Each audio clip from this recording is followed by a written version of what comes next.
to talk about moves management. I'm not sure how many of you have heard of this concept before, probably a lot of you, but we're going to talk about it in relation to board members today. We could also talk about it in relation to donors, but I want to focus a little bit on board members. And moves management refers to having a board member that comes in and is working at an acceptable level, but that you would like to move up to a position on a committee or move up to whatever, so that they are getting more and more responsibility and they're learning to do more for your organization. And how do you do that? Well, this is kind of where you start. We typically create sort of a timeline, and on this timeline we're going to say what a 1 is, and we're going to go all the way up. All right, this is going to be different for every organization, and I'm just going to give you I'm going to make up some things here that could be relevant, but let's say that a 1 for your organization is showing up. So if they're showing up for all of your board meetings, then that's a 1. That's like the base, showing up and making a gift. Okay, so they need to be giving to your organization financially every year. If they're doing those two things, they're a 1. And then let's say, okay, what is a 2? Well, maybe a 2 is showing up, making a gift, and serving on a committee. No, that's too much. Making a gift, showing up, and helping write thank you notes. Okay, so helping write thank you notes. They don't have to be engaged with a donor. They don't have to talk to anybody. They don't have to leave the office. Okay? Then let's say we have all those things plus helping make thank you phone calls is what a 3 is. And then we have all of those things and creating a prospect list. So they're willing to put down on paper who might be able to support the organization, who might be willing to participate, who might be a business sponsor. They're not going to call them for you. They're not going to say, use my name when you call them. They're just going to make a list and say, if these people aren't currently giving, if these people aren't currently donors, they might be interested in it, right? So creating a prospect list. Then maybe a 5 is opening a door, okay? What does that mean? That means that they are willing to do one of two things. They're willing to say, use my name when you call those people off my prospect list, or they're willing to say, you know what, let me send an email, let me make a phone call, let me introduce you so you can talk to these potential donors. Maybe a 6 is all of these things and they're willing to serve on a committee, okay?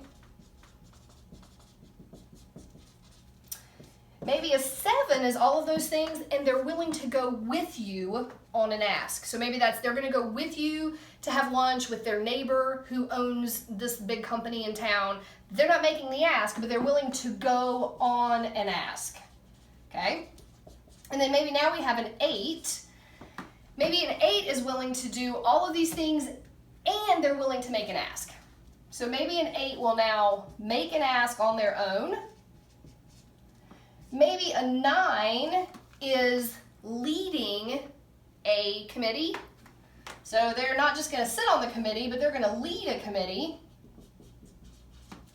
And so a 9 is cumulatively all of these things, right? So they can do every single one of these things.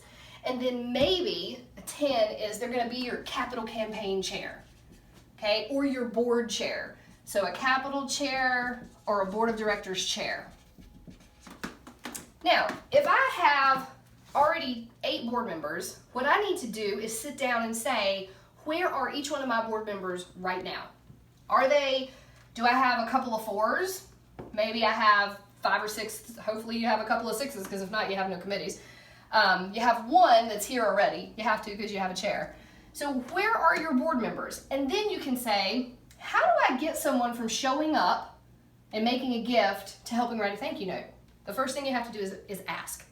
Okay guys, tonight at the board meeting, we're gonna spend 5 minutes. Everybody's got 3 cards in front of you with addresses. If you could take a second and just write a thank you note, there's a couple of sample scripts there. We're gonna write some thank you notes, that way we can get them all out. You'll be a part of the fundraising process. It'll save us some time in the office, and then our donors will know that you're engaged, right? Boom. That's how you move people up. Or how do you get a prospect list? Same thing in a board meeting. Paper with 10 spaces, ask people to give a list of businesses and or individuals and say why. Then you take those back and prospect them in your office. And so hopefully you're moving people up. Everybody is not going to be a 10, right? That's not going to happen. Everybody shouldn't be a 1. So you have to sit down and evaluate where they are, and then in your head say, what ways can we move them forward? Because you want as many people on this end of the scale as you can get them. If everybody's down here, you're not going to have a very helpful board. They're not going to be doing very much work for you. So the goal here is a working board, which most people don't have. Most people have, it's that 80-20 rule, which actually today is probably more like 90-10. You have 80% of the people, or 20% of the people doing 80% of the work, or you have 10% of the people doing 90% of the work.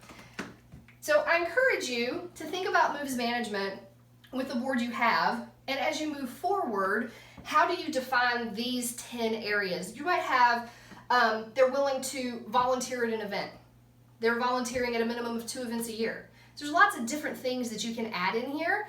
What are they for your organization? So this is moves management for your board. I encourage you to sit down, have a conversation, practice this, and let us know if you have any questions in the comment below. And please be sure to subscribe to our YouTube channel to get more stuff just like this.